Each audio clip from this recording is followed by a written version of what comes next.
Morning, students.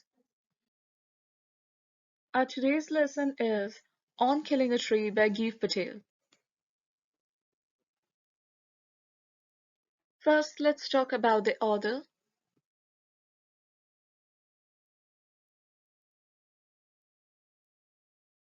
Gieve Patel is an Indian poet, playwright, painter, as well as a practicing physician.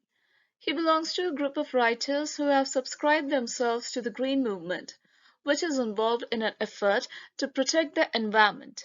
His poems speak of deep concerns for nature and expose man's cruelty to it. The theme of the poem is human attitude towards nature. Speaker is the narrator, maybe the poet himself. The figures of speech used in this poem are alliteration. You can see in the bleeding bark and white and wet. Metaphor is a leprous hide and bleeding bark. The other two figures of speech used are repetition and enjambment. The rhyme scheme of the poem is free verse. You can see while you are reading the poem. Let me summarize the poem for you. In the poem On Killing a Tree by Gieve Patel, the poet wants to say something about the cutting of trees. According to him, it will take too much time to kill a tree. It is not just a simple jab to do the job. So, just with a quick stab or blow, you cannot kill a tree.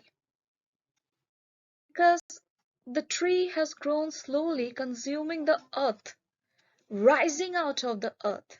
It means the roots are anchored inside the cave of the earth.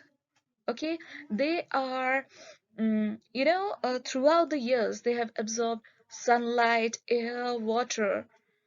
And when it's mentioned out of the tree's leprous hide, it means resembling the skin of a leper here.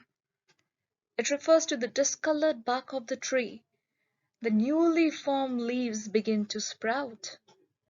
The roots of the tree bind the tree with the soil in the pit of the earth.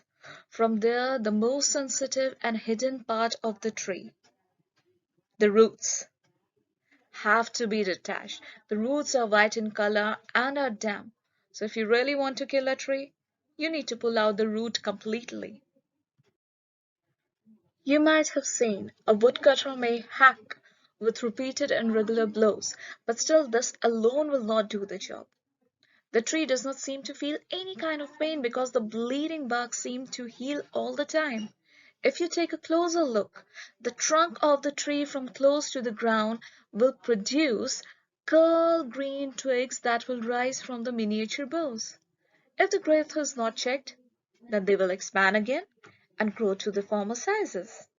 The most important thing to do while killing a tree is to ensure that the root is pulled out of the anchoring earth, like I mentioned earlier, because that is the source of security, or you can say the stability for the tree. Now the tree needs to be rope tied and pulled out, snapped out, or it should be pulled out entirely from the earth cave. Root, which is the strength of the tree, has grown over the years. And since you have pulled it out, so the strength is exposed from the very source where the white and wet, which is the most sensitive part, which has been hidden under the cave of earth for years and years. It is under the scorching heat of sun. So in the end, the tree will go through a process of browning, hardening, twisting and withering. Then ultimately, the tree gets killed. What exactly Gieve Patel is trying to say is that we need to save the trees. By telling us the process of killing a tree, he is using a reverse psychology. There is a sarcasm in it. He has shown the cruelty of the humans, the deforestation that is going around, or you can see the felling of trees. So one thing we need to do is save trees. And if we save trees, we save our planet too.